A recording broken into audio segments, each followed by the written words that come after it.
David Licauco update. Yung post ni David sa kanyang Facebook account. At sabi niya, chill lang.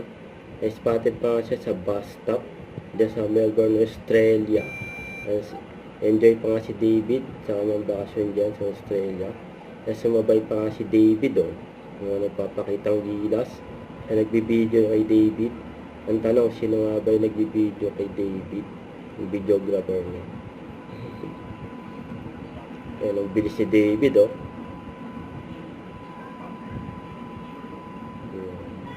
Tapos sumabay talaga sa bus bilis yung kumaripas na ng takbo ayaw pa uli ay nauna na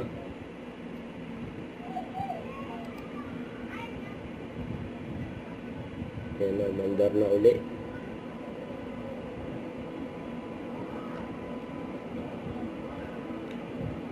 nakita ni David na umaandar na tumagoli siya at hanggang sa umupo dyan sa waiting shed kaso nga na tinanggal yung sound kasi nagsalita sila kaya tinanggal na ng sound don't forget subscribe, click the notification bell for more update. This is Richard in Action Vlog. Stay tuned for more videos. See ya.